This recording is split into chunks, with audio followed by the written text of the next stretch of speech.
بسم اللہ الرحمن الرحیم۔ السلام علیکم احباب، 1472 کی بات ہے۔ وہ بہت مشہور ڈاکو تھا اور گناہوں کی زندگی سے تھک ہار کر توبہ کی نیت سے چرچ آیا تھا۔ اس دن چرچ میں لوگوں کا ہجوم تھا۔ لوگ پیسے دے کر پادری سے مغفرت کا ٹوکن لے رہے تھے۔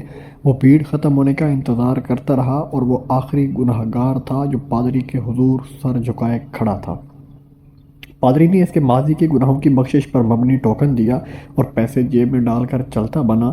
انہوں نے پادری کو آواز دے کر روک لیا، فادر، کیا یہ ممکن ہے کہ مستقبل کے گناہوں کی بخشش کا بھی ٹوکن مل جائے؟ پادری نے کہا، ہاں ممکن ہے، لیکن اس میں ڈسکاؤنٹ نہیں ہے۔ انہوں نے مستقبل کے ایک بڑے گناہ کی بخشش کا ٹوکن لیا اور چرچ سے باہر آ گیا۔ اب وہ چرچ کے گیٹ پر رک گیا۔ چند لمحوں میں پادری بھی پیچھے سے نکل آیا۔ اس نے پادری کا سر تن سے الگ کیا اور مغفرت کے ٹوکن سے جمع سب پیسے لے کر چل دیا۔ جاتے ہوئے کہنے لگا، مستقبل کے جس گناہ کی بخشش کا ٹوکن خریدا تھا وہ پادری کے قتل کا تھا۔ کسی نے ان سے پوچھا کہ اس صدی میں تو اس سے بھی بڑا کوئی ڈاکو گزرا ہے؟ اس نے کہا، بہت، مگر وہ چرچ میں ہوتے ہیں اور وہ لوگوں کی نظروں میں معزز ہیں۔ ناظرین، دین کے نام پر ہر مذہب میں دھندا کرنے والے پائے جاتے ہیں۔ یہ مہمان ڈاکو ہیں لیکن معزز ہوتے ہیں، یہ ایک حقیقت ہے۔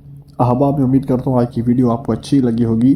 اگر ویڈیو پسند آئے تو پلیز میری ویڈیو کو لائک اور میرے چینل کو لازمی سبسکرائب کر دینا اور بیل آئیکن کے بٹن پر کلک کر کے آل پر کلک کر دینا تاکہ ہر آنے والی نئی ویڈیو کو نوٹیفیکیشن آپ تک پہنچ سکے۔